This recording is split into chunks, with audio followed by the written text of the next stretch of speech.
Hi everyone, my name is Tsung-Chi, and today I'm going to talk about the signatures of the chiral anomaly in a solid with Weyl fermions. So in quantum field theory, the chirality or handedness is an inherent property of elementary particles and can give rise to a fundamental conservation law. Like for example, in the massless-Dirac equation, and massless-Dirac Hamiltonian is a 4x4 Hamiltonian, and you can block diagonalize them into two by two Weyl Hamiltonians. And each of these 2x2 Weyl Hamiltonians belong to left-handed and right-handed Weyl fermions, respectively. Okay. And if the groups, these two groups with different chirality do not mix, we say the chirality is conserved. And it was believed that in the decay of the neutral pion, it's not possible for the neutral pion to decay into two photons in quantum field theory. But later in experiments, it indeed find out that this decay occur and with a bandwidth of 7 point something eV. And later people found out the reason is because the electromagnetic field. When you turn on the electromagnetic field, you mix this left-handed and right-handed fermions. Okay, so people believe this kind of chirality not conserved. Well, people will call it a chiral anomaly or chiral symmetry breaking, just happened in high energy physics. Later in 1983, people predict that it can actually happen in a solid. And then later in 2013 or 2014, really people start to realize this phenomena in solid state physics, which has a lower energy compared to high energy physics. So this is something today I'm going to talk about. So this is the outline. First, I'll talk about topological Dirac semi-matter, one of the candidate, and later I'll talk about this chiral anomaly, or you can call it found by these three people in 1969, and how this chiral anomaly can be happen in a three-dimensional solid. And I'll talk about the experimental evidence for the chiral anomaly in this Dirac semi-matter compound. Okay, so let's first talk about topological Dirac semi-matter. So there's a notion of this topological materials. Okay, this can be a very big topic, but here I just want you to know that for topological material, if we want to have some certain topological material, what we talk about is in the K-space, we want some special band crosses. Okay, like you may hear there's some linear dispersing, or there's some Dirac cone inside the band structure. Okay, because this kind of Dirac cone or linear dispersing is related to quantum field theory when we want to discuss some relativistic particles. So this is the interesting part where you can realize some relativistic particle in condensed matter physics with some quasi-particle forms. Okay, so the main point is how to get this kind of spatial band crossings. So here's the general thing. So you need some spin-orbit coupling, is the first thing, and then you need some certain symmetry. For example, you may heard about topological insulator.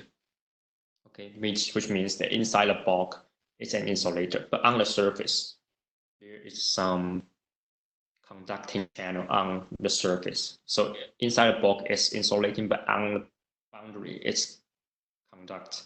So it's kind of a different class of material different from a typical insulator.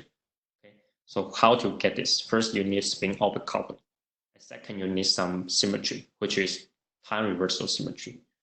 So for theory, you can just kind of find some material with large spin-orbit coupling, and then you find some material with time reversal symmetry, and you see that if there is some special linear dispersion near the Fermi level in certain materials. That's how people find this topological insulator. So you can imagine people first find out topological insulator, and people will want to ask why we cannot have topological metals or topological semi-metals. So here actually there is. So also when you have strong spin orbit coupling, you still can, and with some certain symmetry, you can have two kinds of topological semi-metals. One will call Weyl semi-metals, the other will call Dirac semi-metals. And why they call Weyl or Dirac, later I'll talk about it. But like I say, because it's kind of relativistic effects of this kind of linear dispersing band. So that's why there's some Dirac or Weyl, this kind of high energy notion inside this condensed matter system. So like later we'll talk about some topological Dirac semi-metal or Weyl semi-metal. You need some certain spin-off coupling and certain symmetries. Like here, you need time reversal symmetry, you need invergent symmetry, and you need some point group symmetry, like C3, C4 rotational symmetry. Okay, and then you'll get some Dirac or Weyl semi-metal. So what's the difference between topological insulator and topological semi-metals? The main difference is that topological insulator, the band crossings is on the surface. There's conducting channel, there's Dirac point on the surface. In topological Dirac semi-metal or Weyl semi-metals, this kind of band crossings can not only just happen on the surface, it's possibly that it can happen inside the bulk material. So not just on the surface. So now you can imagine there's some experiments that there's certainly some experiments just it's suitable to probe just the surface. But sometimes it's really difficult to separate the information from the surface and the bulk. But if you have this kind of special band crossings in the bulk material, then it'll be benefit for some kind of measurements that is sensitive to the bulk measurement. Like later we'll talk about transport measurement, which is typically you measure all the bulk property. Okay, so let's first talk about the theoretical prediction of this 3D Dirac semi-metal. So this candidate is sodium bismuth. So indeed, this is in 2012, and first people predict of this kind of Dirac semi-metal was started from like 2011. So there are many groups that predict in lots of different material systems, but it turns out that only a few of them can be chemically stable in the air or can be easily synthesized. So sometimes it's a question that if you're a theorist, then you don't collaborate with some chemistry or chemist or some material scientist, then you probably publish something that even cannot be realized on Earth or in the world. Yeah. So anyway, there are only two kinds. Actually, there are only two kinds of most discussed Dirac semi-metals candidate. One is this sodium bismuth. The other is cadmium arsenide, if you're interested. But here we are talking about this sodium bismuth. Okay, so basically, what's they're interested in this compound is that you need some time reversal symmetry and there's some invergent symmetry. And the very special point in this kind of new material is that there is some point group symmetry. So at that time, people still try to figure out what kind of symmetry can get you a special Dirac semi-metal. And people found out that with the point group symmetry, there's some interesting thing will happen, like your Dirac point, your band crossings will be not just on the zone boundary, will be inside the bulk. So this is something will make things more interesting. So like here, time reversal symmetry, invergent symmetry, and C3 rotational symmetry. So C3 rotational symmetry basically tell you that your rotational 112 degree, and you'll come back to the original pattern or base. Okay. So C4 means you rotate 90 degree and you come back to the original base. Okay. So here C3 corresponding to this structure of this sodium bismuth. And C4 corresponds to the structure of the cadmium arsenide, as I discussed. But here we talk about this sodium bismuth. Okay, and then actually this really this sodium bismuth, the band structure, though is proposed by theory, but it's actually be realized by the experiments called by some experimental techniques called the photo emission. You photo in electron out and can measure the band structure, momentum, and energy dispersion, energy momentum dispersion, like here. So you really see there's some linear dispersing bands.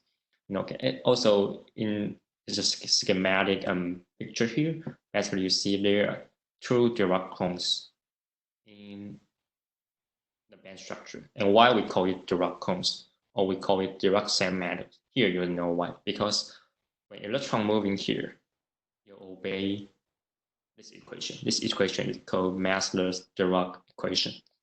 So sometimes we'll call that the electron moving in the system will behave like a massless Dirac fermion. So that's sometimes you heard this kind of term. The reason is because this kind of linear dispersing band, and when electron moving there, your its behavior is kind of due to this massless Dirac equation. Okay, so you see this kind of Dirac point now is not just on the zone boundary. It's inside the bulk brilliant zone. Okay, so this already makes the system interesting. Okay, and then let's see more carefully about its band structure. Okay, so this is its Fermi level, and we now focus on this band, this linear dispersing band here. So here's a band crossing, and we see this kind of band. So let's see what's interesting in this band is that you see there are only two bands dominated, or we only need to discuss two bands near the Fermi level, which is sodium 3s band and bismuth 6p band. You may say, what's the big deal? Okay, because when people try to predict, there are some topological materials, and what we want to see is that there's some band crossings just near the Fermi level, and we want the Fermi level that there are no other bands near the Fermi level. You can imagine, like when we do the measurement, most of what we do is the electrons near the Fermi level. So if near the Fermi level, there are many other bands there. And then when we do the measurement, how we can separate the signal from these typical bands and the bands we're interested in, this kind of linear dispersing band. So we certainly want some clean system with very few bands near the Fermi level, or only the bands we are interested near the Fermi level. So this is one of the best systems that there are not many bands near the Fermi level. So it's easy for us to analyze the data.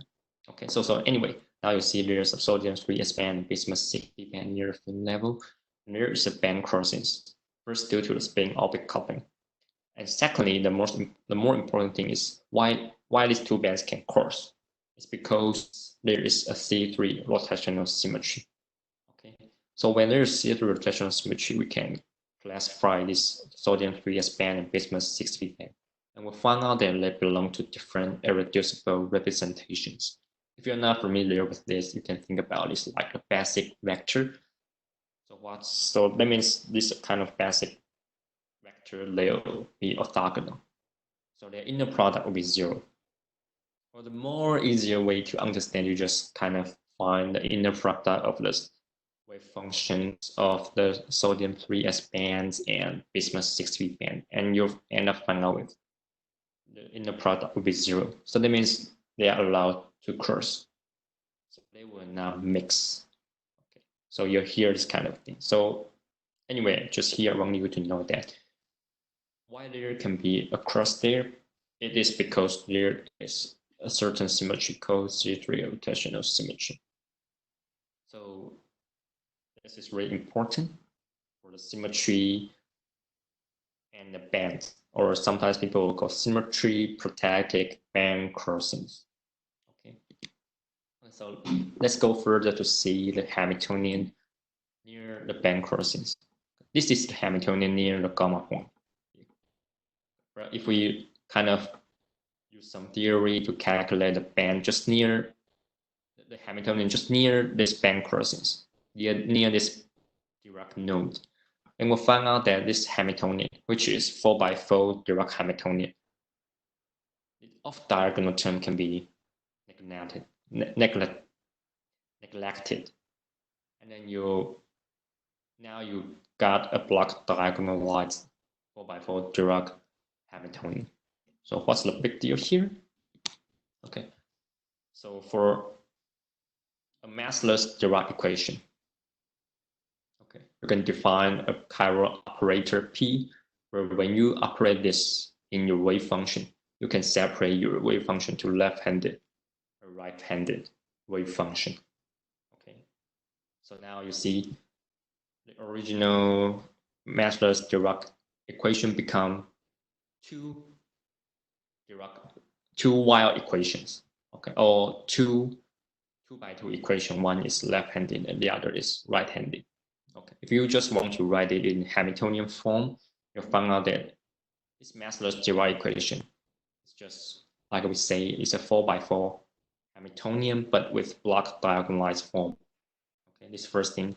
And then with this block diagonalized form, you can try to analyze is there any difference between this 2x2 Hamiltonian and the other 2x2 Hamiltonian? And you find out that they belong to different chirality when we apply this chiral operator. So that means one of these 2x2 Hamiltonians belong to left-handed Weyl fermion, and the other belong to right-handed Hamiltonian. Right-handed Weyl fermion. Okay, so that means summary is that if you have a massless Dirac point or Dirac equation or Dirac fermion, it's equivalently to say that there are two Weyl fermions, one with left-handed and the other with right-handed at the same point. Okay, so it's like here this figure. So originally, if you have one Dirac cone, you can also imagine it as two Weyl cones at the same point, and one of them belongs to left-handed, and the other of them belongs to right-handed. Okay, and let's talk more about this Weyl fermions or the Weyl point. Okay, so like I say, first we have Dirac cone, and we need certain symmetries to have this kind of Dirac cone. We need time reversal symmetry, we need invergent symmetry, we need rotation point group symmetry. So how about we now break a symmetry, like we break time reversal symmetry or we break invergent symmetry. So you may know in quantum mechanics, when you break symmetry, you will lift degeneracy. So let's choose here. So here, when you have a Dirac cone here, when you break one of the symmetry, like I said first, this Dirac cone can be viewed as two Weyl cones at the same point. And when you break the symmetry, these two Weyl cones separate. These two Weyl fermions separate. So you see now initially we have just one Dirac cone, and now it becomes two Weyl cones. Or we have one Dirac point, now it becomes two Weyl points with separation, with distance separation.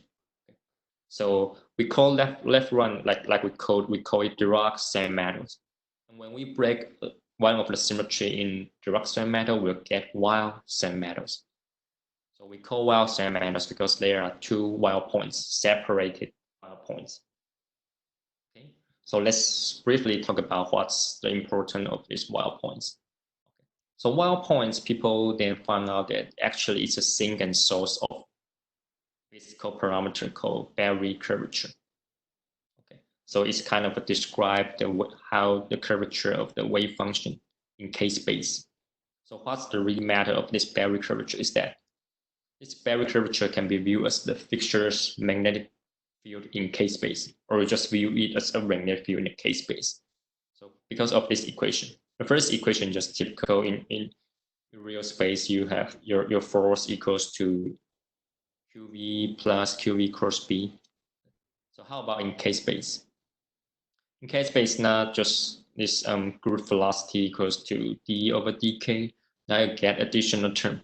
It's E cross omega. Omega is the Berry curvature.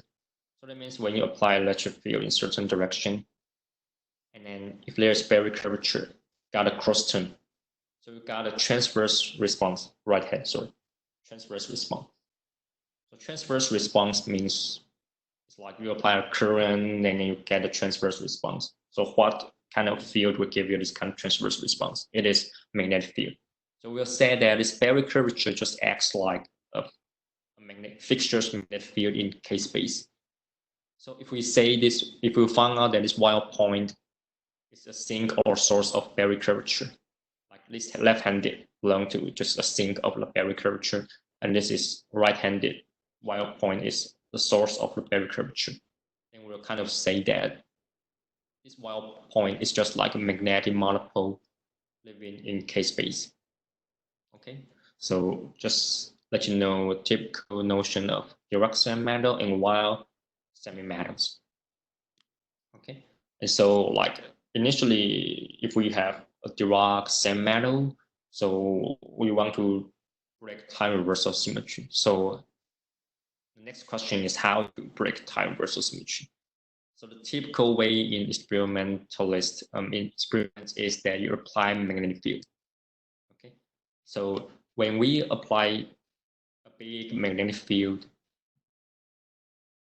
along certain direction, you'll find out that these two Weyl cones, first they're separate, and their band structure will have a dramatic change. Okay, first they have many levels. Okay, and most important thing is that you'll find out that there is a certain linear dispersing band. Okay, so for left-handed Weyl cone, you'll see that there's linear dispersing band along this direction. And for right-handed Weyl cone, you'll see there's a linear dispersed band along this direction. So that means when you apply magnetic field in these Dirac semi-metals or Weyl semi-metals, you'll end up with this kind of bands, two of these branches. And later you'll see why two of these branches is really important. So let's go to the next chapter, which is this chiral anomaly in quantum field theory and how people find out that this could happen in a solid. Okay, so in quantum field theory, basically we call chiral anomaly, or which is found out by these three people, and which is Adler, Weyl, and Jakiv. Okay, so I'll talk about the basic mathematical or physical equation you need to know to understand this chiral anomaly. So first, left-handed is just like I say, you have massless Dirac equation. You can define chiral operator. You can separate a massless Dirac equation to two Weyl equations, or 4x4 Hamiltonian to two Weyl Hamiltonians. One is left-handed, the other is right-handed. And then we may know that in every equation or every physical, when we discuss every kind of scenario, we'll first talk about there's charge conservation. So indeed, with this left-handed and right-handed, first if we separate the two now, and then we'll first indeed we found out we may want to write down an equation that these two, the charge or the current of these two is conserved. Okay, so just like this, the middle equation here is a charge conservation law. And actually, this charge conservation law is due to the gauge symmetry. If you don't know this, just need to understand that if there is a symmetry, then there could be a conservation law. Okay, so this kind of charge conservation law is due to this gauge symmetry, where like wave function just multiply exponential I theta, and the physical state should not change. Okay, and then also we can define this term J5 mu. We call it axial current, which is really just your right-handed current minus the left-handed current. Okay, so you see here the equation is J plus minus J minus, or just the difference between the two branches, or the difference between the current difference between the two to fermions. Okay, and actually also if we just calculate it on the differential, and you also find out that this divergence, or you also find out that this axial current actually is also conserved. So we'll call it, there's a chiral symmetry. Okay, so this kind of chiral symmetry due to this chirality conservation, and there's an axial current conserved. Okay, so this, now you just need to know there are two kinds of symmetry, or there's two kinds of conservation laws due to this massless Dirac equation, the property of this massless Dirac equation. Okay, so and then people find out that actually in certain circumstances, the chiral symmetry will be broken, and at that time, axial current will no longer conserve. So, and this kind of situation we call it chiral anomaly. So why we call it anomaly? So anomaly is a symmetry of the classical theory which doesn't survive to the quantum. So let's see what kind of situation this chiral anomaly will happen. It's when you turn on the electromagnetic field.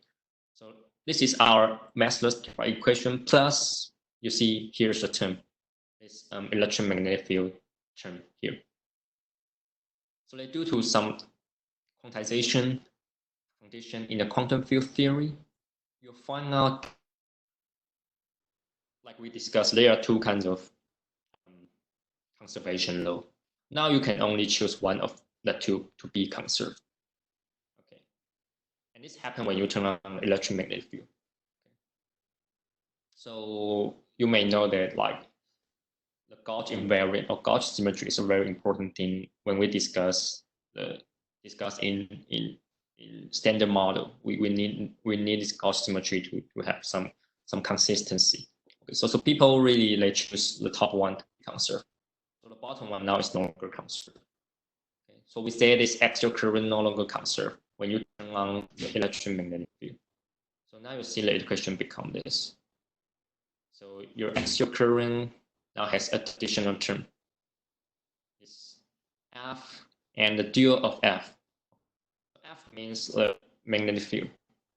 So the dual of magnetic field is electric field. So what this equation really means is that when you have your axial current is proportional to the electric dot magnetic field, or just because you turn on electromagnetic field. Okay, so this is called chiral anomaly. So actually, this can be used to explain the neutral pion decay. Okay, so without considering chiral anomaly, this neutral pion, if we consider its massless, and it will not decay into two photons. Okay, but in the experiment, we indeed find out that this decay occurs with a bandwidth of 7.74 eV. So if you explain this kind of 7.74 eV when considering the chiral anomaly equation, and you calculate, you'll find out that this calculation will give you 7.73 eV, which is like less than 1% accuracy. So it's really amazing. Okay, so at that time, just 1969 or something, but people can have this kind of 7.73 eV. And what's more interesting, at that time, people still not have the notion of the colors of the fermions. Okay, you may know the quarks have color. But in this equation, you see there's NC squared term, which corresponds to the color of the fermions. So here they said this NC squared to be 3 and NC squared to be 9. So you can imagine if you don't include this 9 here, your value will be just far away from 7.74. So that's why they predict. Kind of at the time they have already have the notion of these colors of the fermions, though at the time still no experimental evidence of this. So you see how amazing even this chiral anomaly can relate to some high energy physics of some colors of the fermion, some very deep, at least at that time, it's a very deep concept. And actually, this equation also, this chiral anomaly, this axial current equation is related to some topological concept. Okay, like here, this term, when you integrate it in a 4-dimensional in the surface, in a 3-dimensional surface in 4-dimensional space. When you integral, you'll find out it's a integer number. Okay. So sometimes people call this current, people call it transient current. Just there's some topological concept inside. So when you do this kind of integral, or when you try to explain the very deep concept inside, you'll find out that actually it's something to do with some topology or topological concept. Just to let you know. Okay, so let's talk about chiral anomaly in a solid. So as we discussed, this chiral anomaly was by Adler, Weyl, Jakiewicz in 1969. And then later in 1983, with Nielsen and Anomaly, they find out that actually this can possibly happen in condensed matter physics. So here you need in a solid with this linear dispersing bands. Okay, so with this linear dispersing band, and they belong to different chirality. And when you apply electromagnetic field parallelly, you'll see a charge pumping between the left branch to the right branch. So the charge, you see these black dots here. You pump from the left branch to the right branch. Okay, so this kind of charge pumping is the chiral anomaly, or you can say this kind of charge pumping is just the axial current, as we discussed. You'll see additional axial current pumping when we turn on electromagnetic field. Just as we say, the chiral anomaly happens when you turn on electromagnetic field. Okay, so the main point is you need this kind of solid with linear dispersing bands. Okay, so this happens only in 1-dimensional, 3-dimensional solid. So you may ask, hey, I heard that graphene is kind of Dirac semimetals with linear dispersing bands. So why we cannot see this in graphene? Because graphene is 2-dimensional. Okay, so that it's really amazing. It's 1983, and just until recently, 2012 or 2013, and people can really synthesize this kind of Weyl solid. So what's really going on here? So as we say, we have Dirac semimetal, we have applied large magnetic field, we get this kind of linear dispersing band. Okay, so if we now apply magnetic field and electric field in the same direction as here, the case, we'll see there's a charge pumping, or we'll see there's additional axial current, as we describe by this equation. So this is called chiral anomaly. Okay? So this charge pumping will induce a negative magnetic resistance. Okay, so what's the reason of that? Because you can imagine when there's charge pumping, the charge this kind of charge pumping will affect some kind of physical property, right? So it will indeed affect the transport property, which just when you measure the resistance or you measure the conductance, this kind of charge pumping will certainly affect your, we call transport properties. So one of the most easily measured property people will discuss is magnetic resistance, which is really just you measure resistance as a function of magnetic field. So you'll see that this charge pumping rate is proportional to the E dot B. Okay, as we discussed this equation, this is E dot B. So it's really that when you have a solid and you apply electric field parallel to the magnetic field, and you should see the chiral anomaly happen, which you can measure, which can be measured by this negative magnetic resistance, or you can measure the conductance. You should see the enhanced conductance. Okay. And at this moment, you may think, what's the big deal of this negative magnetic resistance? Okay, so let's think about what's magnetic resistance. So first resistance should be something that due to scattering. Okay, so you should intuitively imagine that if when you apply magnetic field, scattering should be enhanced. So magnetic resistance should be positive.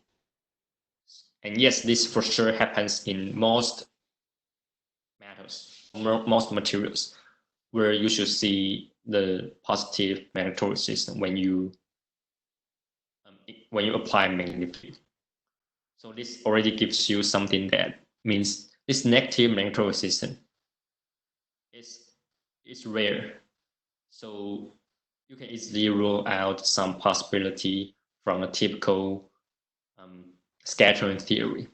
Okay, so it's kind of weird that you get this kind of negative magnetic resistance. It's just like when you apply magnetic field, you even get an enhanced conductance. You even become more easily to move. So it's kind of weird, but later you'll see it's really indeed happens in the system. Okay, so let's talk about this experimental evidence for the chiral anomaly in this sodium bismuth compound. Okay.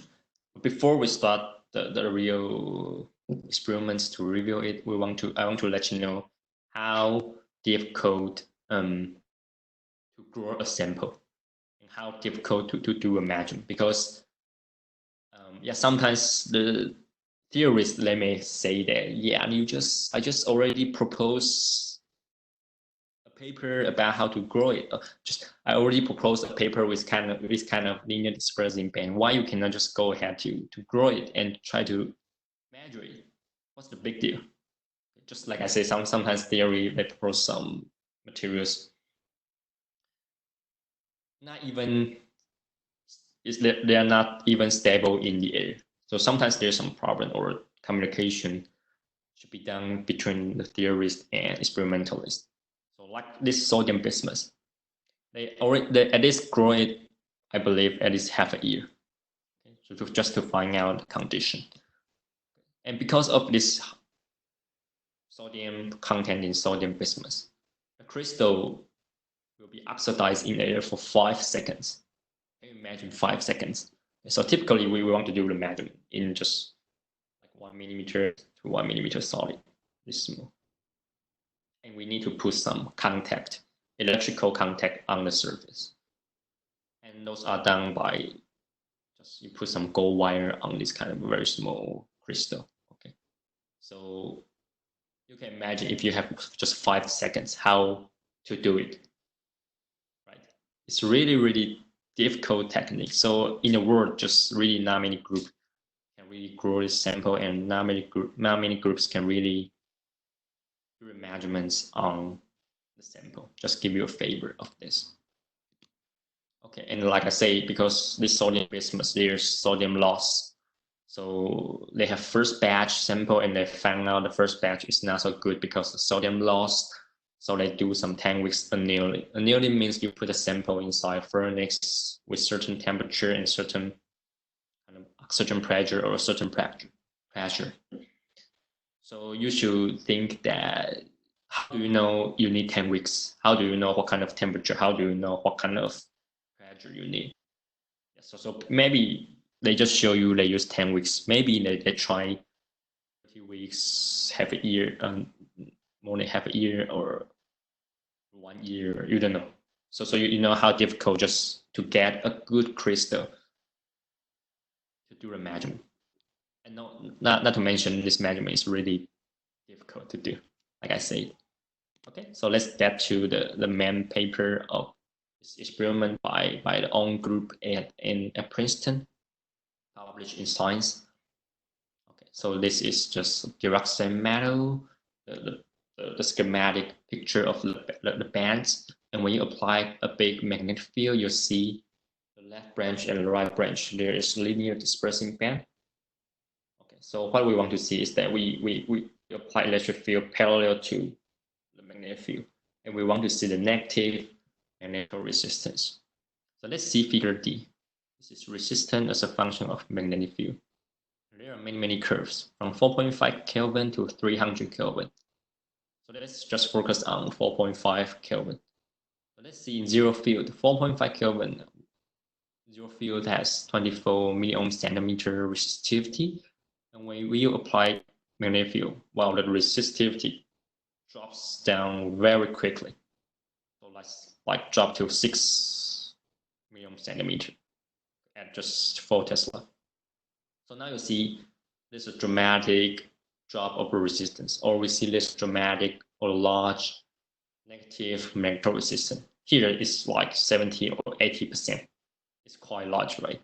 And also this negative magnetic resistance can persist to like 90 Kelvin. You see this blue curve, 90 Kelvin. It's really still you see negative magnetic resistance up to 90 Kelvin.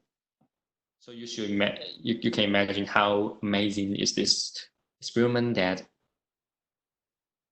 this chiral anomaly, if this negative magnetic resistance is really due to chiral anomaly, this chiral anomaly happens in a solid. Okay, it's 1 millimeter by 1 millimeter. It's quite microscopic length scale.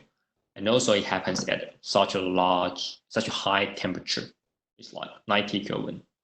How to imagine this? Something should happen in high energy physics with at least medium electron volt. Here it just happened in milli electron volt.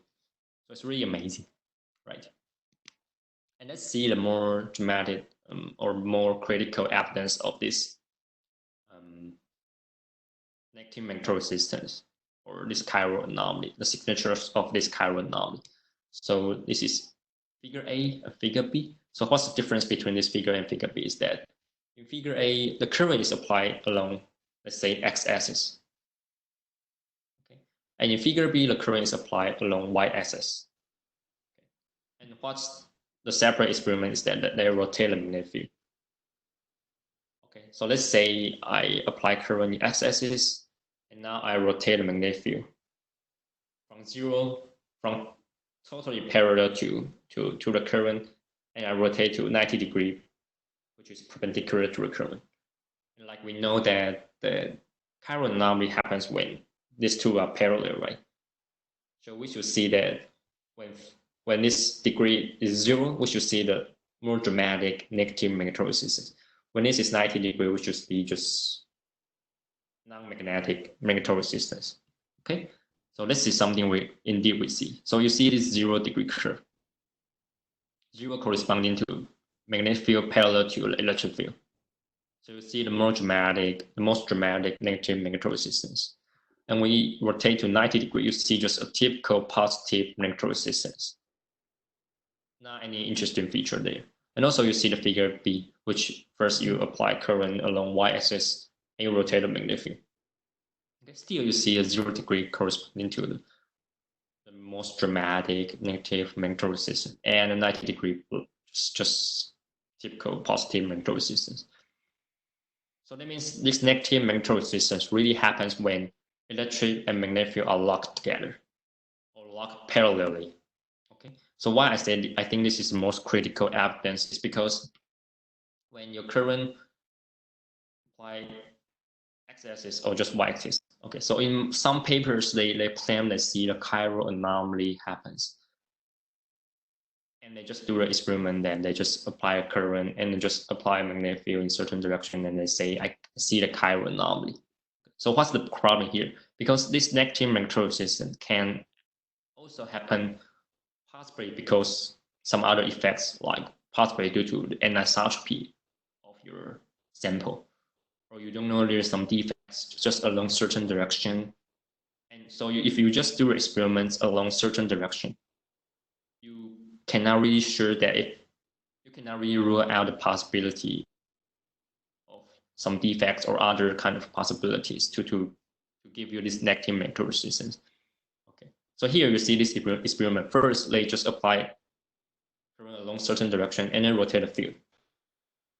And a series kind of field rotation, this field rotational effect really give you something you want, which is just parallelly give you the most dramatic negative magnetic resistance, and perpendicular just you don't get this negative magnetic resistance. And also furthermore, they rotate the current to the other direction and they do the same thing.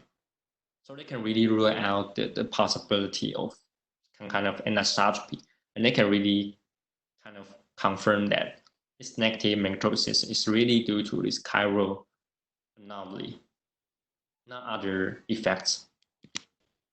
Okay, and also you'll see like like I say, when you say there's negative magnetic resistance, it's equivalently to say there's enhanced conductivity. So you can also plot out this enhanced conductivity. Okay. So you see conductivity as a function of phi, just rotational phi. So you see in 0 degree, you see the more dramatic enhanced conductivity. In 90 degree, you see just no enhanced conductivity, 0. Okay. So it's just like you plot. So if you plot out this kind of contour plot, it's just really like you plot out the axial current plums. Okay. You plot out how axial currents happens in the system as a function of magnetic field and the angle. So you see in 0 degree, there's more dramatic axial current plumb, axial current, and when you rotate to other angle, just this axial current just disappear. Okay, so it's really amazing. You can really plot out this kind of contour plot to really see this kind of current in the system, right? In a condensed matter system. Okay, and then we can also try to calculate the transport lifetime for chiral charges. Okay, so what does this mean?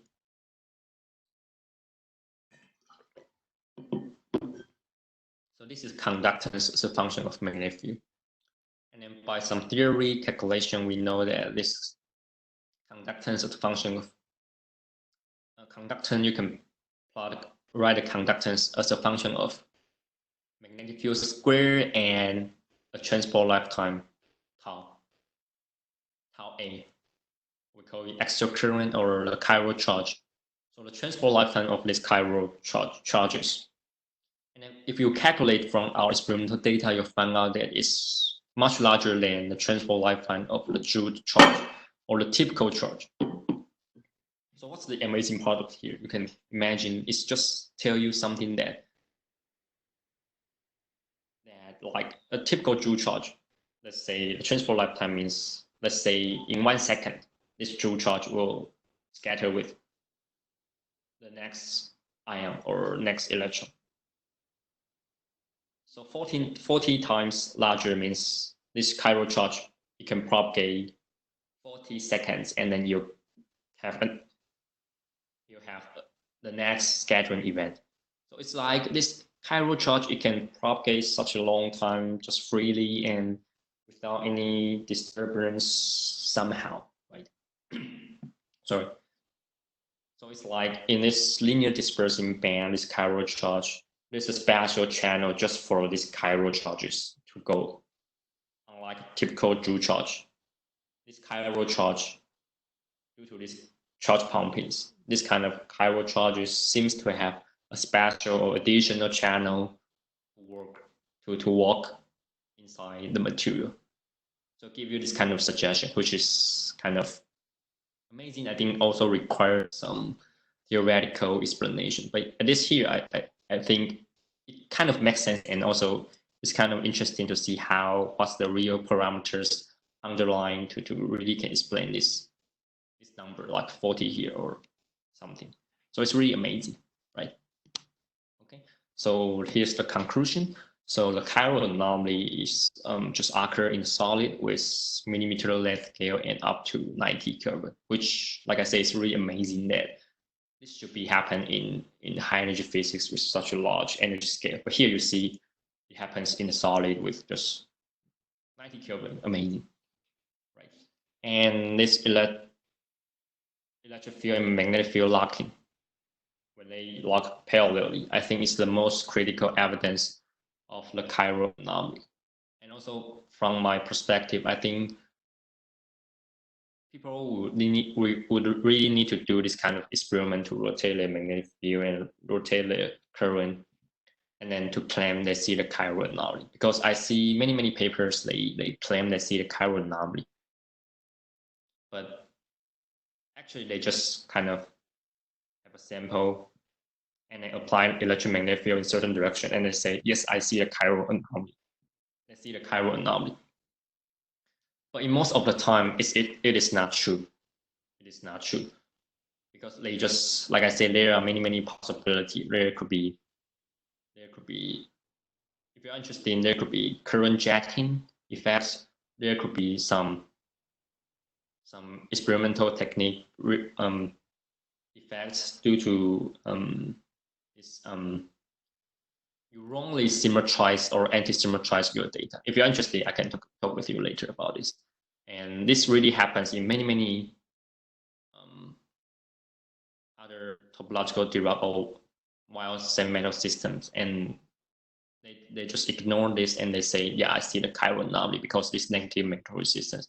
But actually, this negative magnetic resistance can really happen in many circumstances, and you should really rule out them by doing many control experiments, and then you can really claim that. So just from my personally, I think just there are no more than 10 papers can be really trusted to say that, yeah, the system is really seeing the chiral anomaly. Okay, just my comments. And also, this observation of negative magnetic resistance is just a necessary condition, not a sufficient one. Though this kind of argument is that, yeah, if you have if you somehow can put your eye on this linear dispersing band and kind of really serious charge pumping between these two branches, and you can see as I have a direct evidence. But I believe even in high energy physics, when you say I observe some kind of phenomenon, you do not really have a direct evidence. You do not really use your eye to see this, but some of things happen in this kind of really small scale, right? But anyway, just this is true that it's just a necessary condition. And last but not least, this chiral anomaly is an active research area, just having been found in many other topological Dirac and Sem methods. I think also still there are many things to be done in this related research area. So that's it. Thank you so much for your listening. Feel free to let me know or send a mail to me if you want to discuss anything or you want to just understand or you have any suggestion here. Thank you so much. Have a good one.